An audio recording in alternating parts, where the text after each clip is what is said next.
Hey, welcome everyone to another episode of Firemanship Podcast brought to you by West Coast Offense. I'm your host, Cameron Monahan. With me as always again, Colin, Kelley, Mark Carcamo. Good morning. Morning. Good morning. Good morning.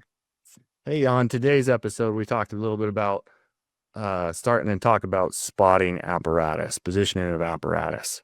What are you guys' thoughts? General rules for spotting, I guess. Start off with that. Well,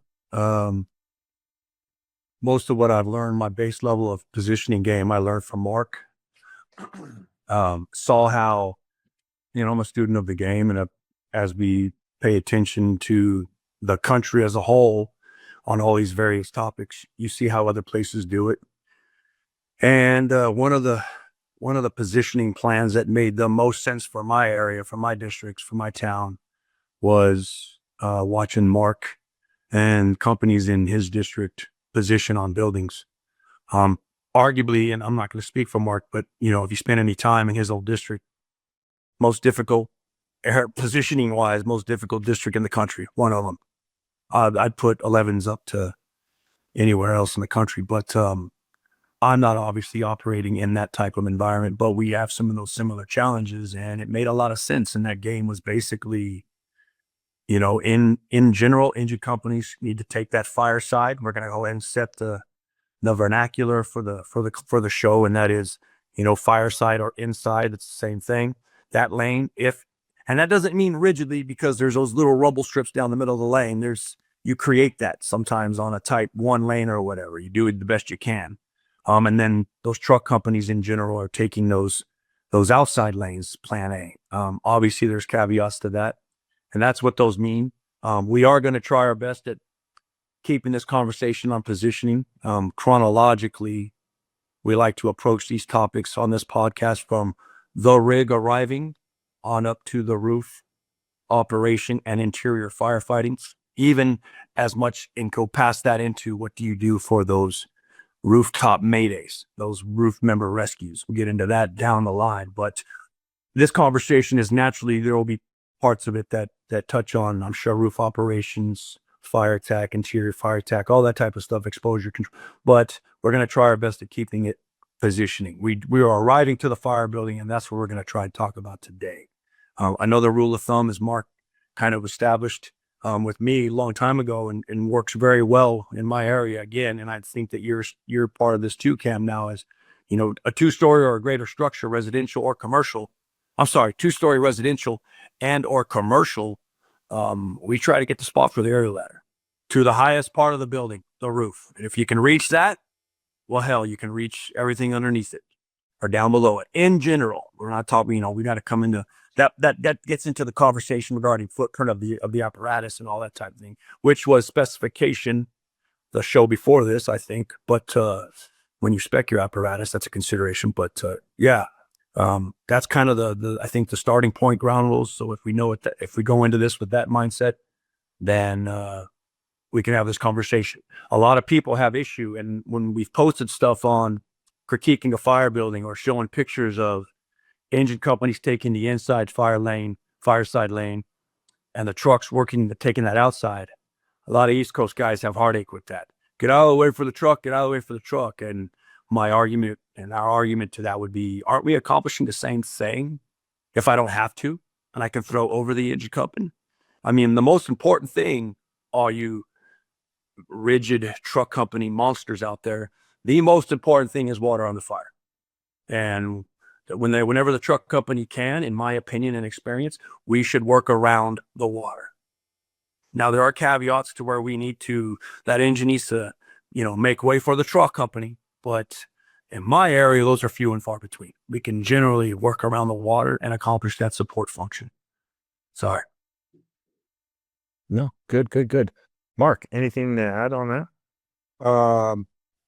Just, me and Colin talked yesterday, and one of the things what I had mentioned is I had a guy that was a mentor to me as a young fireman, very good guy, Mike Porper, and I made apparatus operator before he did, and he made it, and he came to relieve me one day on an overtime day and asked me about Hey, I know it's a tough district and this and that. Hey, good, right? Guys humbled himself and said, hey, do you have any spots that you marked on buildings so I know where to put basically, I try to teach guys if you can spot the turntable, because the wheels are something you can't control, right? And I say that how they end up is how they end up. I can't but if you spot those dual/turntable on a TDA, I'm sure it kind of goes the same way with a rear mount.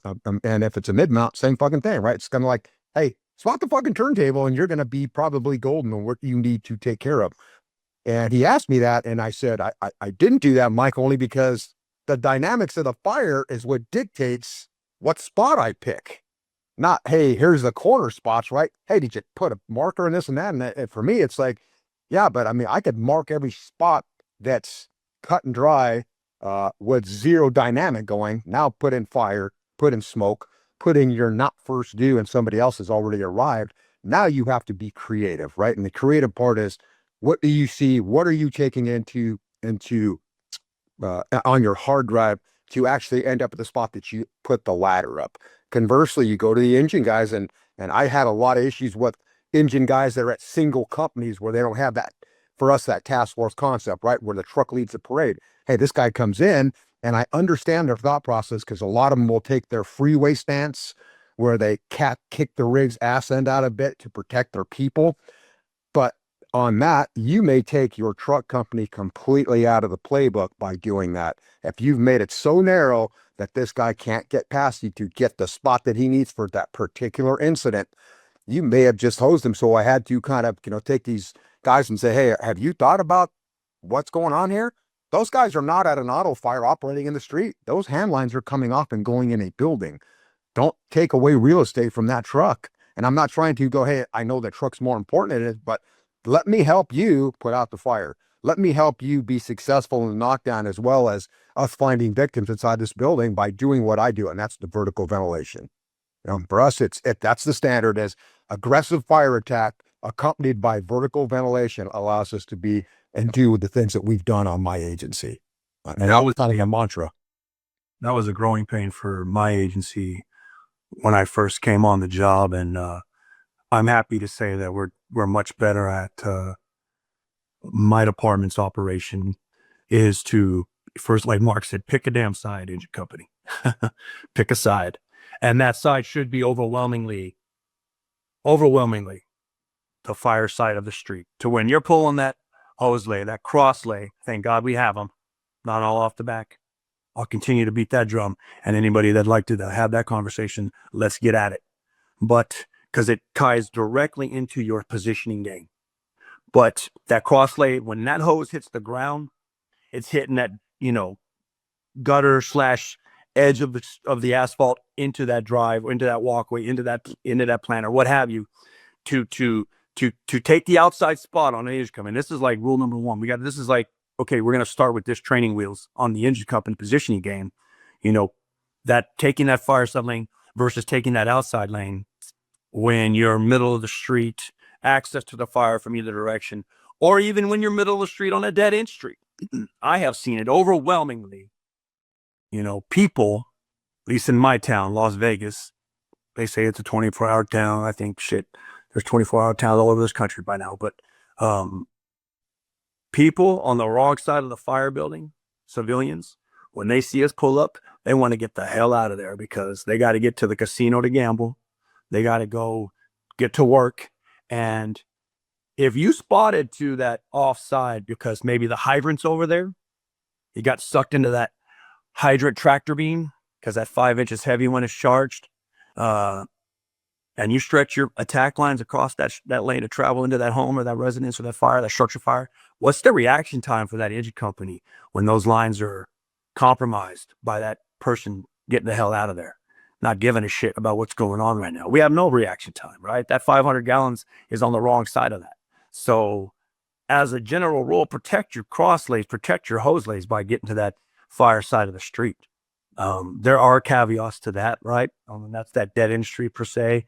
When that house is at the end of it, man, you get your choice, first due engine. And that's where that does play a role where, for us, the hydrant side, we had that choice because the house is at the end of the street and we don't have to worry about those attack lines as much, and just in general, sacrifice your supply line over your attack lines.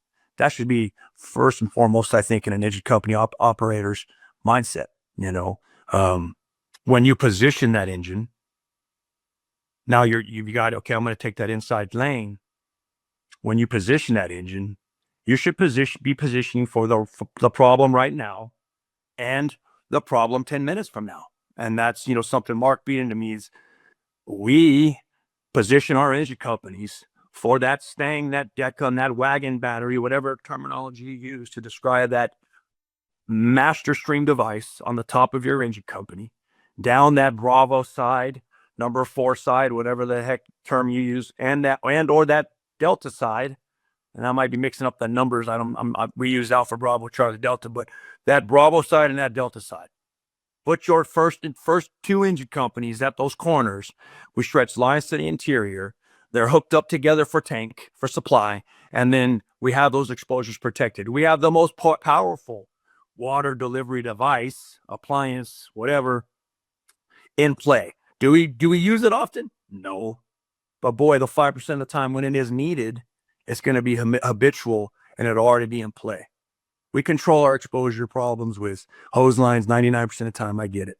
But when it's not that, you better hope that thing's in range, in the right spot, and when you need it. So that's kind of a real shotgun engine company general positioning plan for us.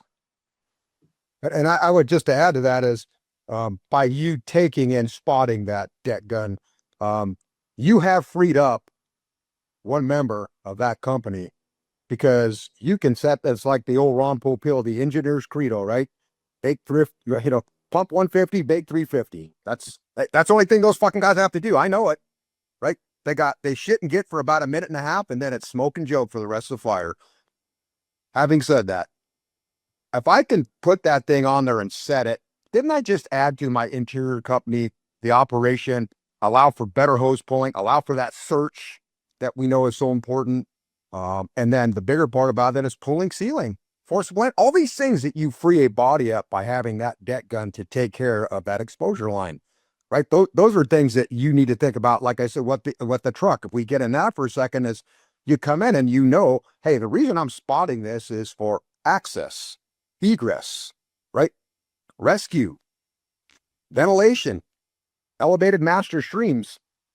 Those things, I mean, if you took that and go, I got to think about those 5 things every time I spot the rig. And it's like, you should be thinking that. And I think it goes right along to the engine operator. For you guys that have the guy that swaps seats, right? Walks across the floor, drives the truck and drives the engine. I think you have to be even better at those things, because now you got to differentiate on which rig you're on, the last time that you actually drove that rig to an incident, and are you keeping your skill set up on both apparatus? To me, that's a very tough position to be in. Man, you got now, like I said before, the firemen have the most plays or the best playbook in the entire firehouse. Think about that driver that has to think water, exposures, this and that. Oh, now, you know what? Now I got to come in and place this thing away from the fire, uninvolved to involved, for a roof operation / master stream, whatever that is. There's a lot of plays involved in that. So if you're that guy that has to swap seats across the floor, I do believe that you have one of the tougher jobs in the fire service. There's no doubt. Ours is singular. I drive the truck. That's what I drive. I don't drive the engine. I don't have that engine thought process, right? I do, because I know, hey, I got to leave a lane open, but I'm not taking in all the factors that guy has to do spotting on that particular rig, because I had my rig to spot. That's what I'll say. Mm-hmm. The beauty. Go ahead, Cameron. Sorry. No, I think most of these things that you guys just brought up, that worked in LA City or worked in the Las Vegas Valley where you work, they work very well in the suburban environment where I work as well. Where, hey, just these simple rules of engine takes the inside spot on most fires, right? Prioritizes the attack lines over the supply line. Trucks take the outside spot. All these simple rules, the 2-story and up, right? These rules work really well in the suburban environment where I work as well. So it's not like an urban only where that comes into play. It also works very well out in the suburban area as well. And I'll take it a little further on that same note is, hey, you got this neighborhood, right? 1-story homes. And you pull up and you go, hey, the engine's got the inside spot. The other reason for me that I would go opposite, right? Go to the opposite side of the street, pull up one address, first off, for my ladder bay, right? So I want that guy that's coming out of that ladder bay to basically take that ladder and run forward with it, not go behind the rig and have to do a 360. But the bigger part is scene safety. When I lock that street up from traffic coming the other fucking direction, I just locked up the fucking street. They can't go around us now. We've created a roadblock, and the safety of the members that are operating at the incident, you got to keep that in mind. It's like, that's why we don't stay in line, especially if we're coming in and going, hey, we know we're not using the aerial device. We're going to use ground ladders. Well, hey, I got to block the street because there's, like Colin said, supply lines, engineers operating, his pump panels on that side. He's taking care of all that shit. That's the road side of it. So you got to keep that in mind. And if you're on a 4-lane road, I kind of do the same thing if I take that outside spot, because I'm ensuring that he has some kind of a buffer as that operator to protect him. I can't give him 100% protection, but that's another thing that we should be thinking when these guys pull up and pull the brakes. Don't be purposeful spotting is what I would call it, like purposeful laddering and purposeful hose lace. It's shutting down both lanes of travel. If you have that, that's a good thing, provided we got the right type and amount of rigs up on that fire building for your typical house fire. You got 2 engines, a supply, and a truck. If you position them right, can we be realistic? That's gonna what you're gonna need, provided the whole damn roof's not on fire. But I mean, you get my point. Like, if we're in that offensive strategy, that's the new buzzword, declaring your strategy. If we're in that offensive strategy, which, by the way, we should default to.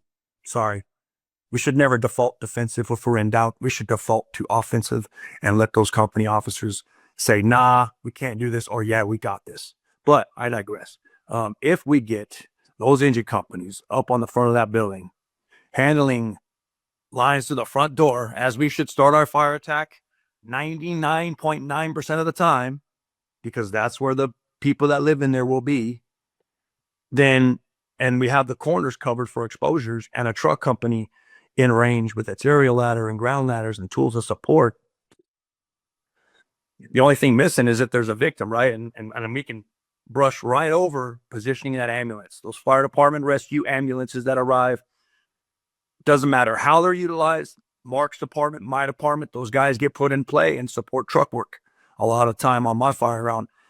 But separate your assignment from the use of your company. Just like if your engine companies have to do truck work, separate your assignment from what the benefit of that apparatus is. And for a rescue ambulance, it damn sure better be out of the way to be able to receive a victim and not get blocked in by fire companies. Study your map, just the same with these fire engines and trucks you had to do. Is there 2 ways out of this fire building? Okay, I can pull past the fire building because I know I can get out that way and receive a victim. Or shit, there is no, it's a dead end. I better stop short of all that, of that house fire, so that I can get the hell out of the way. And I better stop short 3, 4, 5 houses, so I can receive a victim. The beauty of these operations is that the same general plan works for most of our buildings. As we progress from a single family home to a multi-family garden style or even center hall, these same plays work. There's some caveats maybe to that center hall, but when you're arriving to that garden style, exterior walkway, to be clear on what I'm saying, the term garden, that exterior walkway, not internal public hallway, but exterior walkway to get to all those apartments. This works, man. It's saying, or the breezeway style, whatever. This works. And they asked me, well, Colin, what about if it's a 32 plex? Okay, fill in the gap. Eventually, engine companies end up at the corners. They end up at the corners for the win. We talk about corners for the win from a truck company standpoint, but that same rule applies to maximized hose lay scrub as well. And that's that word that people love to use so much on the truck, scrub. Cool. It has a place on engine work as well. So we can build out that engine company positioning from that center apartment on fire to now we're dealing with pulling off the back, right? That bulk bed that has got to go around the corner, go around the other side of the building. Right? Did you position your rig to where your engine company is not the first pinch point? which again brings me to this conversation of when fire departments relegate all of their hose lays off the back. Well, if you're not the first due on that initial fire department or fire building, your engine is now a pinch point. And if you're not staffed like FDNY, 100 guys standing out front, and manpower is an issue, 3-man engines, maybe you shouldn't expect all off the back. Just saying. But I'm slipping again. I'm sliding into that. Sorry, Cam, really me back in. It isn't, but because I think the importance of that corner, like you just mentioned, is it's twofold, right? Especially for us, where I'm dealing with, 4, 5, 6-story of center hall apartment houses that in the pre-33, pre-43 genre have a fire escape, and you can easily be like a moth to a flame, right, or a light, and go, hey, I'm locked in. I'm going to spot my transfers to that particular fire escape because I know, hey, that drop bag's coming for us. That's probably going to come from the fire floor. If that's still involved, it'll come from the floor below. But what you're not going is, what happens in this firefight when things don't go so textbook? Yeah, that line can go in off that thing, but isn't it easy? The beauty of our transverse bed is there's a built-in roller system, and that was done by one of the guys that I know is a smart fucking guy. Again, I fall back to my buddy John Paxton, speccing rigs and going, you know how much easier it is that couplings don't get hung up on something that's rigid, that there's a roller system on that peels out no matter what direction you're going, in front of the rig, behind the rig, straight out from the bed. But get back to the spotting part. If you spot your transfers to the front of the building at a corner, what did you just pick up? What if a drop bag doesn't have the ability to come out on the fire escape? Guess what you're going to see? You're going to be able to see that by the place that you park that apparatus. You've got basically the full alpha and all Bravo covered. The next in rig, they're leaving it open, comes in, and what does he get? The full alpha and all Delta. The Charlie is going to be an impossibility in most of our buildings to get a rig back there to see what the hell's going on. But we've covered 3 sides of the building. And isn't that what we're trying to do, is surround this thing? Not surround and drown it, surround it so that we can see, hey, if somebody's having an issue, what about a Mayday? Guess what? If I'm parked down the side and somebody gets trapped and they take out a fucking window, and the only thing I can see is furniture coming out, I'm going to suspect that that's probably a fireman that's in trouble, right? And that's what I'm getting is, you got to be purposeful about what you're doing and understand why you don't go the moth to the flame, because that gets us in trouble. We become so focused on throwing the ladder right over the fire and cutting a hole. Well, that's great until what happens? The fire progresses. You can't walk away from your spot now. You can't. So uninvolved to involve whenever practical. Sometimes the bear gets you. I get it. But I think those are the things that we've learned and guys get taught and handed down is, don't be so one-sided, one-dimensional. Expand, like Colin said. What's happening 5 minutes from now? What's happening 10 minutes from now? Are we ready for that? Or are we going to have to position for that when that occurs? And that's not a good thing, right? Playing catch up never fares well for us as firefighters. It just doesn't. Mm-hmm. This hand jack thing too with supply line. If that's what's the delay in the initial attack line evolution? Let's just call it an easy peasy single family dwelling. What is the delay in that? It's making the connection to the hydrant and getting transitioned over to dedicated supply. Now, I realize these fire engines these days are so computerized, they won't let you cavitate. However, that used to be the issue when lines got shut down for fire attack. It's because these engineers are trying to handjack, well over their physical capabilities distance-wise. And now there's this big delay and we're shutting down lines. I don't want to beat up water supply, but man, use the damn, get the plumbing on the ground, do forward lays. Can we bring back the forward lay for? Well, think about that, because you said you don't want to beat up the supply line, but or the whatever the supposed supply. But I will say the same thing goes for a guy spotting for a source pump. Are you spotting? And for us, we got 3 inlets on that rig. You could take a front spot. You could take a spot on either side. We got controlled waterways on all 3 of them. The problem becomes, right, that you go, well, I'm not good at spotting. So, and I saw us over and over again, So the guy goes nose in to take a front spot.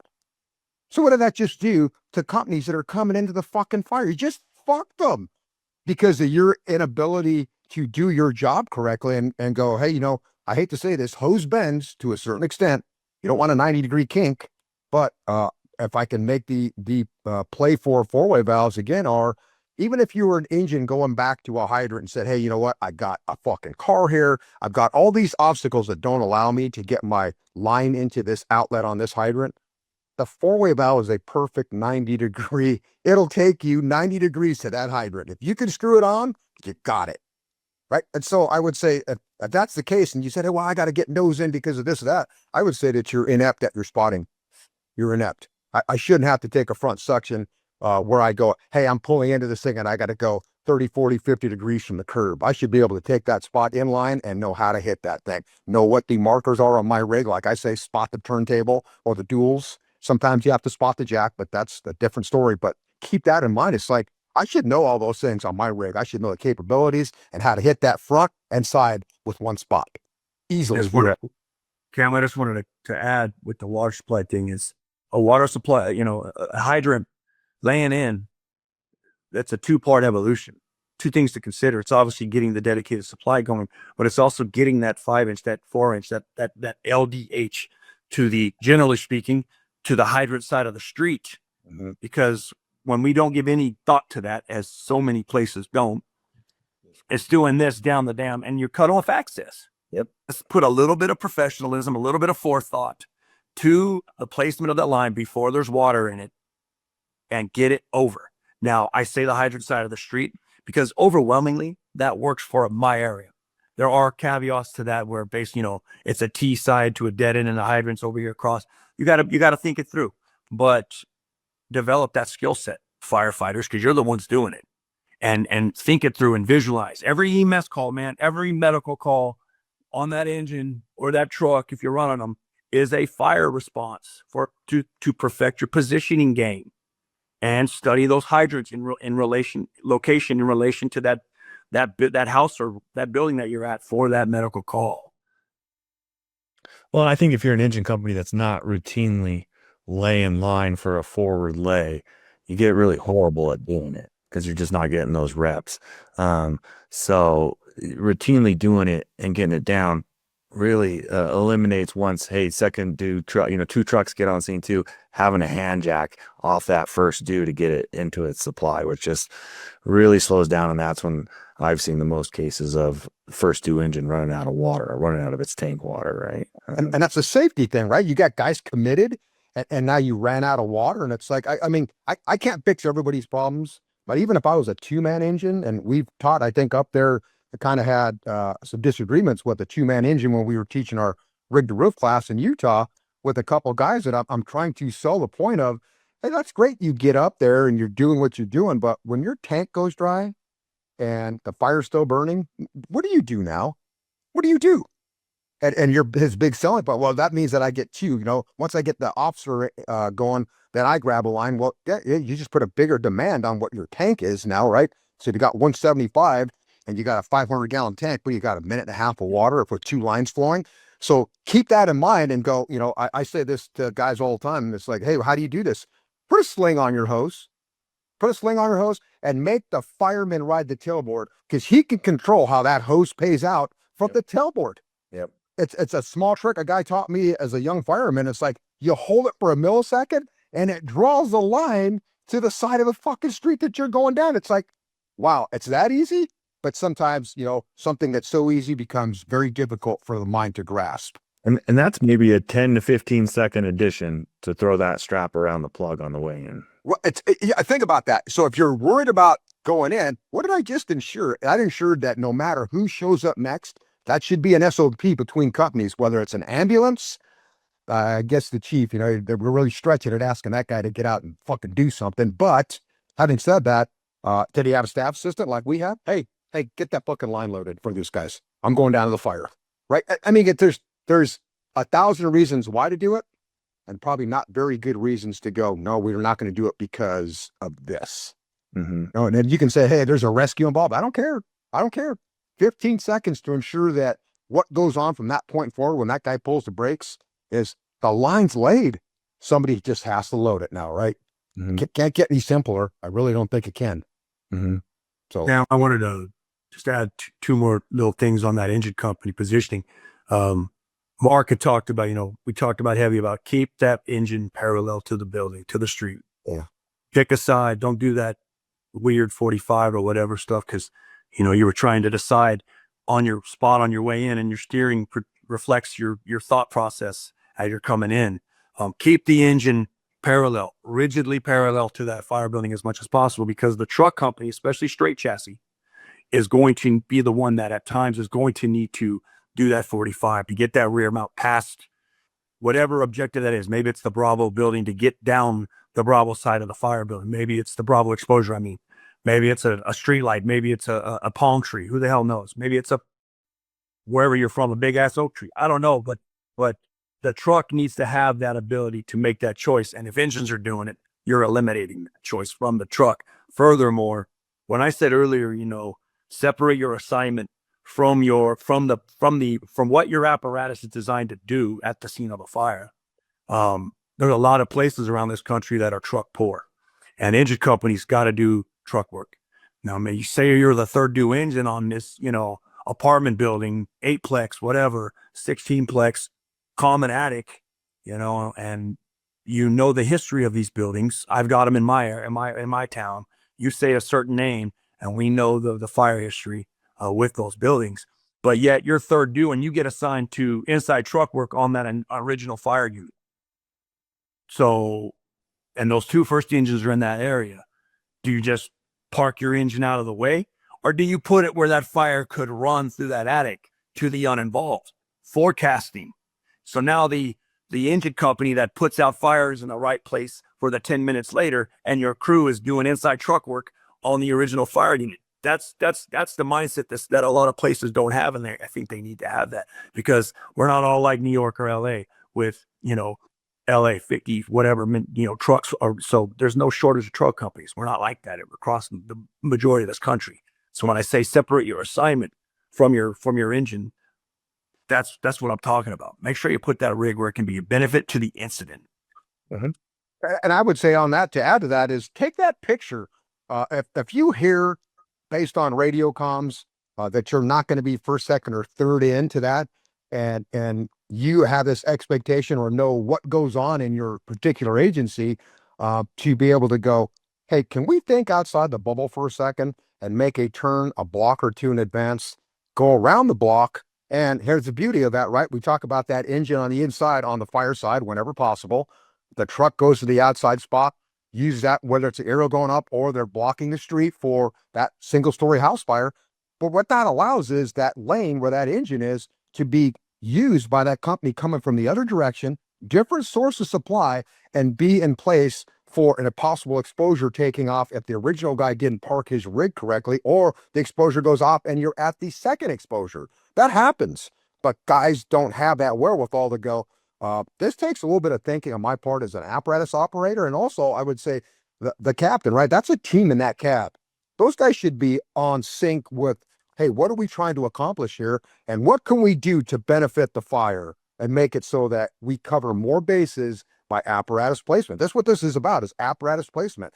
And you look at it all the time. I see it in guys, my own agency, nobody's thinking about going around the block and coming from the other way. I got spots because I took the time, the extra 15 seconds to go, hey, you know what? They clearly beat me. I can see these guys. We're truck rich. They kicked my ass.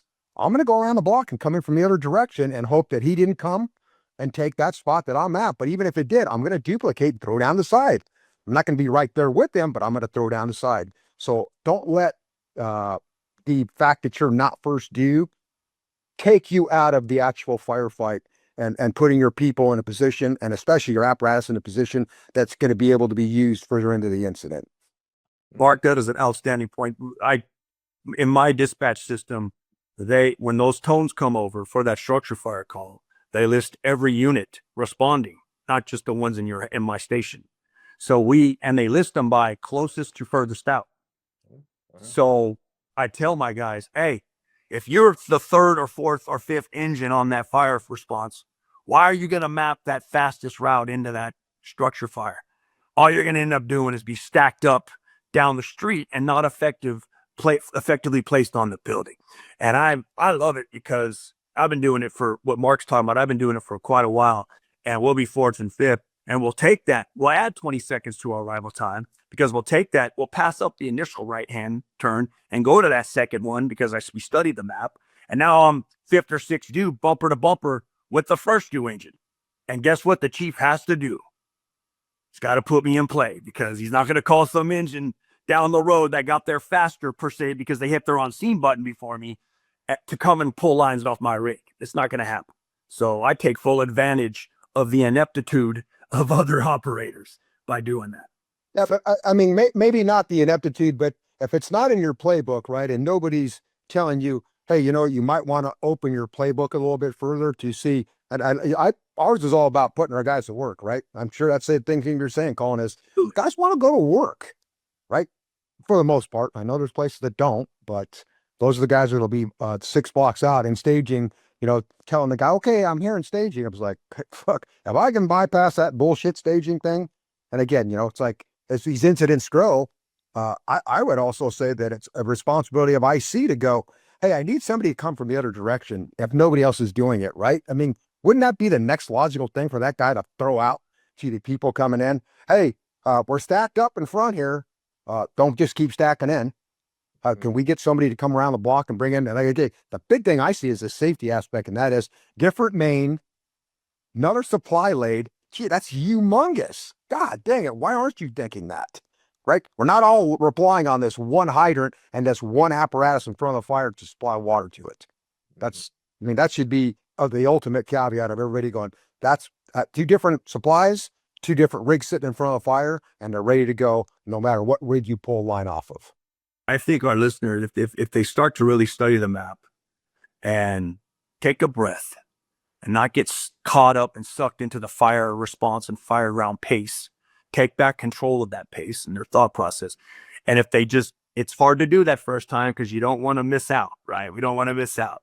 But take that further in route or come from the backside of the complex and force a gate and come in.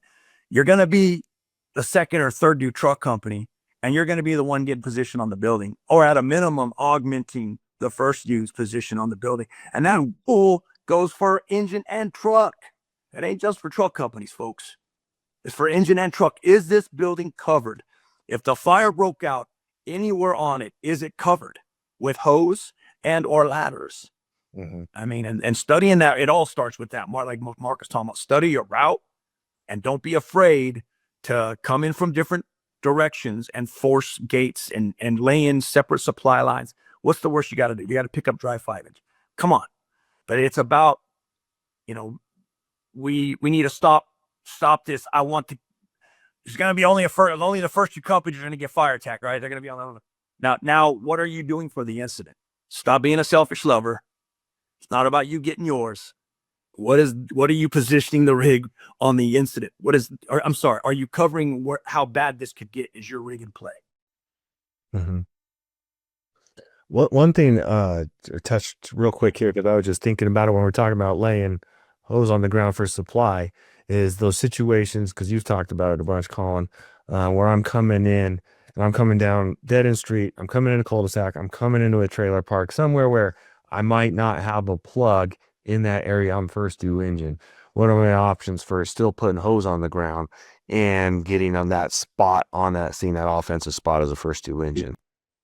I think Mark, touched on it. I mean, if you're a manpower poor, 3-man, 2-man engine company, man, you better be laying in a supply line damn near. Every fire, because when that tank water runs out, you don't have the people there, right? That said, I also believe, and I talk to my guys about it, because we don't have a rigid SOP on who's laying the supply line, and it's a problem in my area, in my opinion, or it can be. It has played a role. Why are you not sharing your tank water?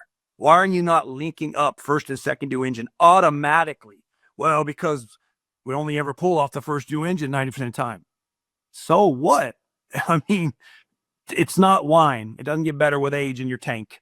So link up, share your water, be prepared, because lines will get pulled off you if you're doing it right. I mean, if we're really doing it right, just like Mark said, bringing in a separate supply off a different hydrant.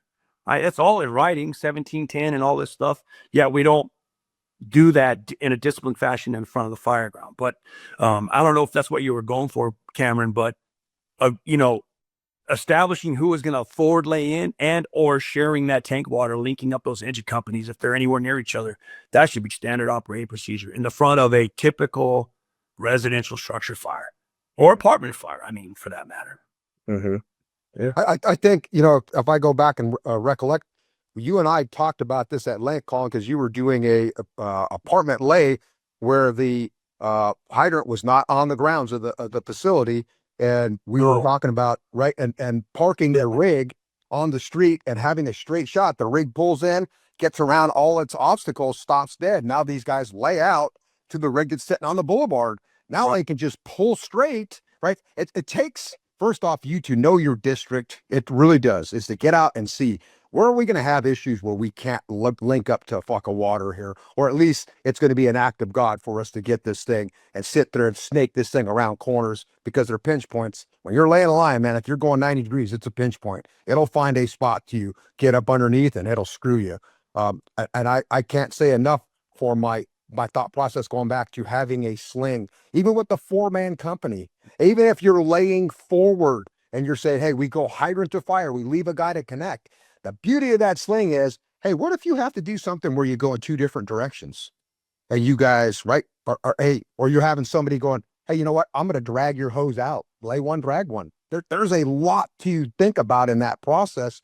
But the bottom line is, you better get out in your area and you better find these places where you're going to have an issue.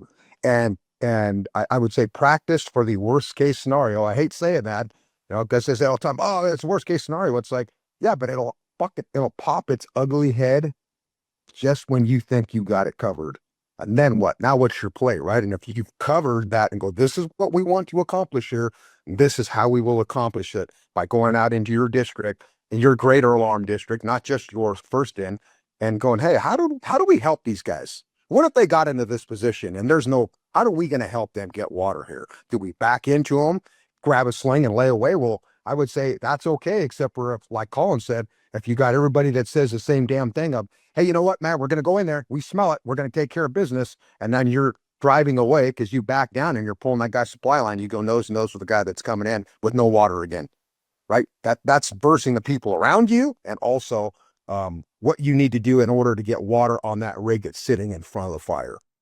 Yeah, those, we would just categorize those, and there's a lot of different versions of it, but split lays, where you take 2 engine companies to get a supply established with a source potentially from 2 different directions. And those storage unit buildings, apartment buildings are obvious, office complex where you're going back, trailer parks. I mean, where we will absolutely pull up, identify, okay, we're not going to have the supply back there we need. We're going to make the turn into the drive, stop.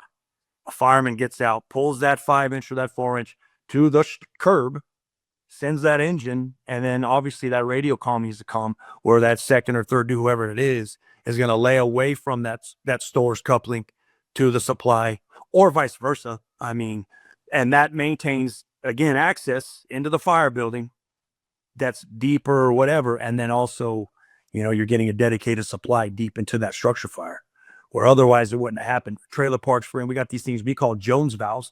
You guys know what those are. They're essentially just a 2.5 inch outlet that comes up out of the ground like a hydrant. Very, very weak flows. So those are complexes where if that thing gets going into wind gets going into other units, other trailers, you're gonna need a stronger supply that's out there off that main drag, and that's another candidate for those.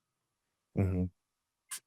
Little bit of communication and training on that. It's not a difficult thing to accomplish.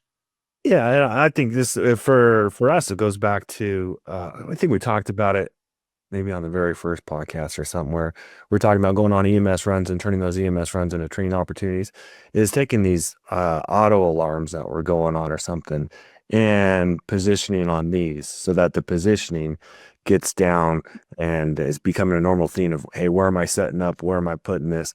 And just being able to fly and throw ladders all the time because we're treating it like it's going to be on fire. And then when it is on fire, hey, we've already done this in this area so many times where we've laid, we know where the hydrants are at in this area, taking advantage of those automatic alarms that we're responding on and throwing to them and laying lines down. You guys want to get in more to that truck company? We beat the engine up pretty good, I think. Yeah, 100%, 100%. You touched about it a little bit at the beginning about the truck and some general rules about, hey, inside, outside, spotting the turntable. I think maybe we mentioned a little bit about like pulling past or stopping short. Any other general rules for a truck as far as positioning? I think that we have to agree upon, and I know we agree upon it, but as a fire service, when you're talking about the importance of a certain specific type of apparatus and its usage, if you don't use your aerial ladder, then you're probably speccing your ladder companies for defensive ladder pipe. And it's probably not a very effective rig to, in terms of the aerial operation, timely, easy to utilize. And you probably don't have a strong offensive positioning game for your aerial ladder, point blank. That said, I think as a fire service, we have to agree that extinguishment,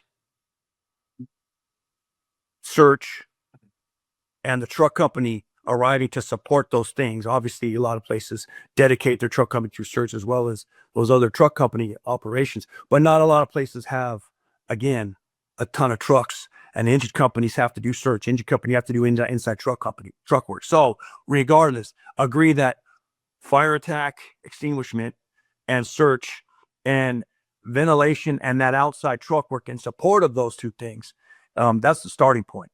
And then from that, we come in and get that position on that area, with that aerial apparatus to support those interior operations with ventilation.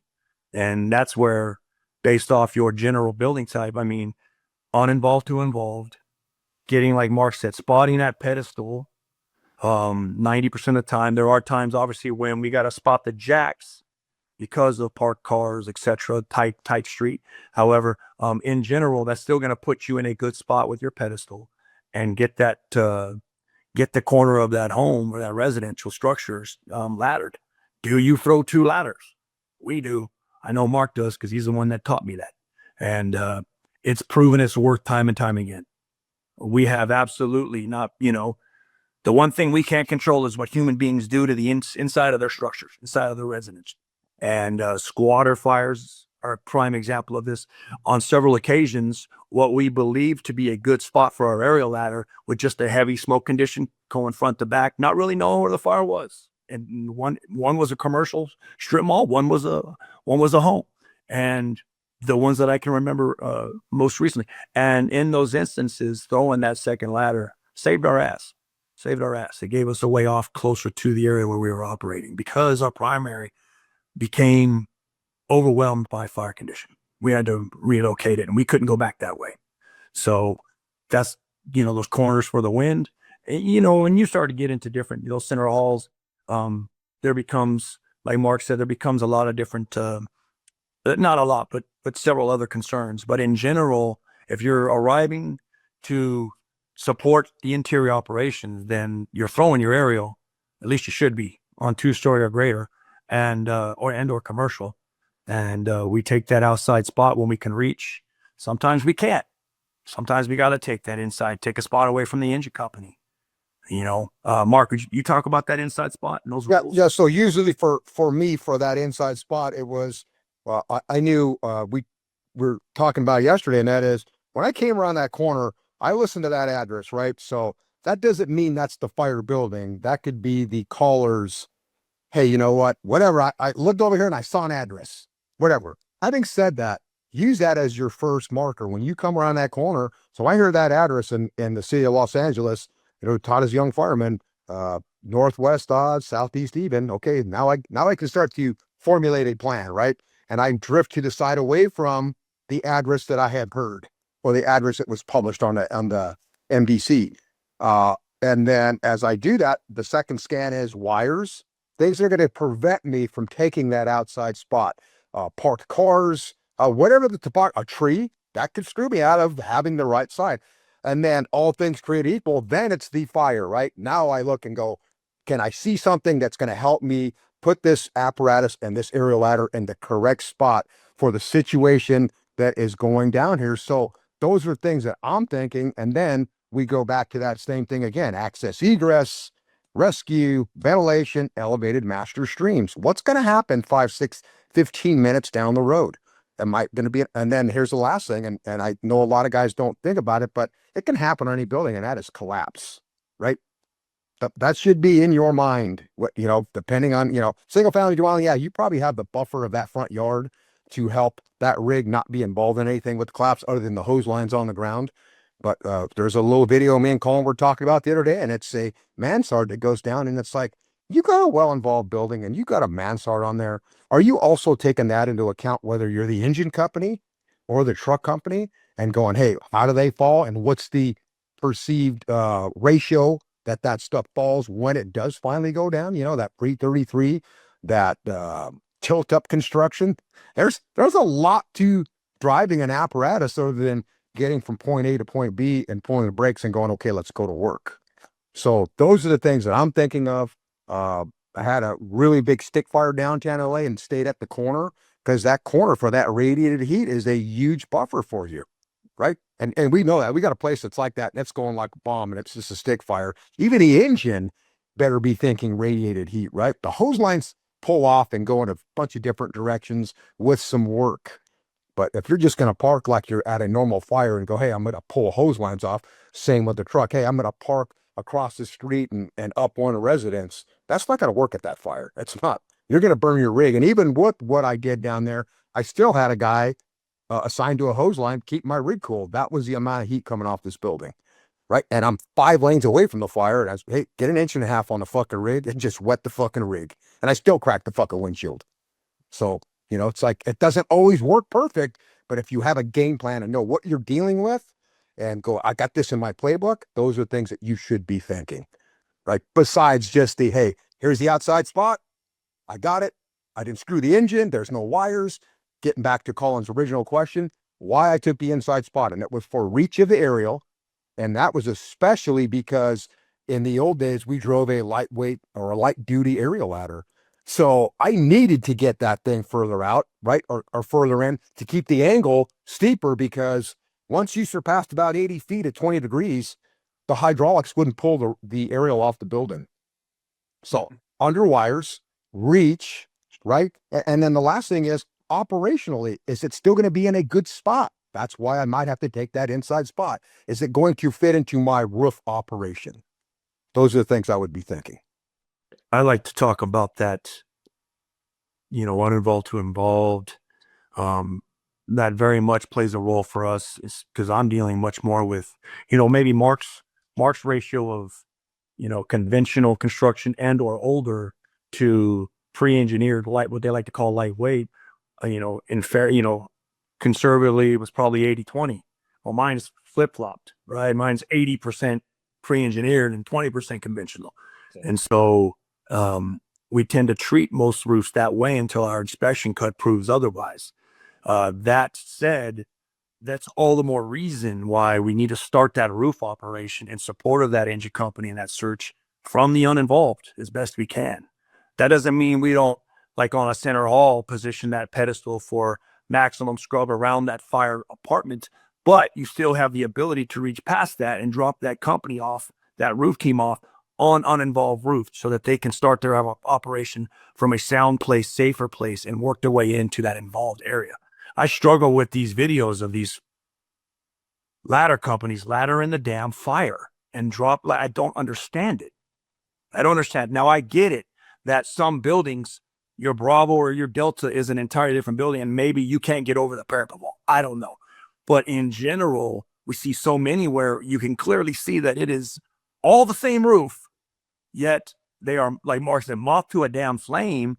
I don't know. Maybe it's a badge of courage to get that replaceable tip changed out and burned up. Yeah, you got hash marks on your helmet for how many replaceable tips you've gone through. I don't know. But it just doesn't make sense to me when you could give up 10, 15, 20 feet down the way, and now you actually can use that ladder to get off the roof because you didn't ladder the fire. And that's the important part, right? That's getting up there, but then being able to get off. I don't know. So to us, uninvolved to involved is really plays a major role on, in regards to our roof operation. I would also ask that God bless Andy Fredericks for really beating it into, extinguishment is the most important part of the firefight. Extinguishment. Pulling people out is important. Search is important. It's right there neck and neck. However, if you're a truck company that arrives and has to get the spot to go all in on search, why did you need to get the spot? I don't understand that. Is someone staying behind to throw that aerial? I mean, that's a conversation that we have with individual departments that do that operation. I'd love to hear. Please email us if you're an all in for search with the first due truck, but yet you have to get the spot. Who's throwing the aerial? Send us an email on that explaining that operation. Or you share your SOG. I would love to see that, because that's something that we've talked about, the three of us, where outstanding. You're getting people in there for the search, but all in for the search to me says everybody's going in for the search. Yet in the same breath, you're talking about getting that spot on the building. For what reason? Well, for a truck company, it's for your aerial and for ladders, but yet no one on that rig is throwing those. So I'm just trying to wrap my head around how does that work. But anyways, I digress. That's an email or a conversation with you. So if you're listening and you hear that, please send us an email. Let us know how that works in your agency. Well, Counter. but I'm uninvolved to involved too, right? Like one of my big concerns is laddering too close to the involved is, hey, once that first hook makes that roof and then it's not good to go. Well, shit, now we're out of the game. We're completely out of the game. Now, second due truck becomes that first due on that roof or something, right? Because I put ourselves out of the game. We're too close. We got to get right back off. Can't even get on there and start an operation, right? So that's one of the things I was thinking. But maybe too, because we bring this up sometimes, I think, when we went out and taught, and I think people kind of looked at you weird the first way, but once you start doing it, as my department did, and you realize the importance of it, is why get the position for your truck on a 1-story commercial to throw your aerial, or on a 2-story residential, when I can easily ground ladder that and get those ground ladders to that roof line? Why the importance on the aerial to that 1-story commercial or 2-story greater? What building features on those, right? I mean, I'm sorry, Mark. No, go ahead. Because I want to go back to the spotting thing once you're done about why that inside spot's important. Go ahead. Yeah, I mean, obviously there are commercials range in wall height and run the gamut. Is an aerial ladder needed on a Jack in the Box, a McDonald's, flat roof McDonald's? And I would say yes, because guess what? What are they hiding with that parapet wall? All that equipment. And so now you got a parapet wall. I'm 6'4", and they're every bit of this and taller. We got commercial standalones and strips that are 360 degree within that strip mall, 360 degree, 10-foot parapet wall, one after another. Don't ask me why they did that, but that's how they did it. And so, yeah, throw your aerial and get parapet ladders thrown. And I would say, get a parapet ladder thrown for every person on that roof, because we can all bail onto the aerial ladder, but we can't all get up the parapet ladder when things go bad. And again, we're throwing that aerial to the roof to be able to get off in a pinch, and or ground ladder for that secondary, get off in a pinch. Not, yes, to access, but it's to get off. And if you're coming in second due, you're going to throw your aerial ladder closer to the fire, closer to the involved, if that first due did their job right. So, and if they didn't, well, then fill in the gap. Identify what that first injury, that first truck did, and fill in that void. Mark talked about it in the opener. Fill the void. Fireman, fill the void. Well, fill the void, operator, driver, chauffeur, whatever the hell you're called. So let's talk first about, like, the head off that, and that is, why do we throw that 1-story commercial? I would say that everybody's fire sense should probably go up a notch when you're going to a commercial fire, right? Because it's not a normal fire for the majority of the country. It's just not, right? Because we can find districts where an apartment house is their bread and butter fire, where a 2-story house is their bread and butter fire. Well, commercial, I think, is a unique animal for each one of us within our own departments to go, how many do we get? Right? So what does it provide? First off, it provides everything that a ground ladder can't do. And that is, like Colin said, everybody can get on it. If we got to get the hell off that roof, I don't have to wait to get on it. Everybody can get on it. Second off, it provides lighting. It's at the tip. What's it do? It lights up that roof. Third thing is there's tools on that ladder, especially mine. I knew that I had a punch stick for that arch truss, that bridge truss, for that gable truss, for that Victorian style building, that I don't have to have somebody bring a tool up. It's sitting in the ladder, in the fly section. The parapet ladder sitting in the fly section. And then God forbid that you need a drop bag up on that roof. Guess what? It's the anchor point for that. And it's the anchor point, God forbid, if you have a mayday on the roof. It provides those 4 or 5 things right off the bat that your ground ladder cannot do. That's why it's going up there. Second thing is we're talking about truck companies, and we hit on it with the engine going, hey, you know what? Take a second, go around the block. If you're the second due truck, your mind should automatically be going right off the bat. How do I support what's already in position? I don't care what the IC gives me as a job at that particular incident. Amen. Salvage, search, this or that. Take the extra 15 seconds to possibly go around the block, and or if you don't and you still have a spot, is put a ladder on that building, a minimum of a ladder. And my thing was, if we're doing 2 ladders because we can do that, I still want those same 2 ladders, and we practice for that, right? That's why the efficiency, and guys talk about like slowing down on the fire ground. Well, I will tell you what, if you were inside and your house was burning, would you want firefighters walking around to get their job done, or do you want them double stepping? I want them double stepping, right? So you have to think, first off, this isn't a post office. This isn't the market. This isn't the fucking tire shop. We get paid based on efficiency. We do. And then second thing is knowing what our job is and what we do to support what's going on already. It's like, hey, if we're changing tires at a tire shop, they're not going to send another guy in there and go, hey, get 2 more fucking tires for them. They're not. But we have to go, what's going on here? And how do we support what's already in place? So that operator's job on that truck company better be get another ladder up the roof, especially if they're up on that roof. I mean, I would say if you're throwing a ladder to the roof, you're not going up, then I'm questioning what your mental process is at a fire. But I'm going to duplicate what's already going on. Another ground ladder to another fire escape in my district and the aerial, and tell us whatever you need us to do, Chief, because it's going to get done. I can guarantee you. That's why we practice like we played. That's why we go in with the mindset we're going to duplicate what's going on in here so we can help those guys, and we're still going to take care of the job that you gave me. Going back to the why I'm going to take an inside spot, and we've skirted by it, but I'm going to say it is that Victorian style structure. Remember, those things don't always present valleys for you on the alpha side of that thing. So I may need, because of my thing, because I'm shooting for is a valley, because it provides 2 roof lines for me to cut off of, right? Out of that one valley, I'd pick up 2 roof lines to do vertical ventilation for that engine company. So I am also going to probably take an inside spot on that unless I know the area and I go, hey, I've hit this before from the outside. Because remember, single family, they're sitting back a little bit. Now you've got 2-3 stories, throw on a hillside, and now you're going, shit, how does this work? And how do I go in off the alpha side? And we did it up in Oregon.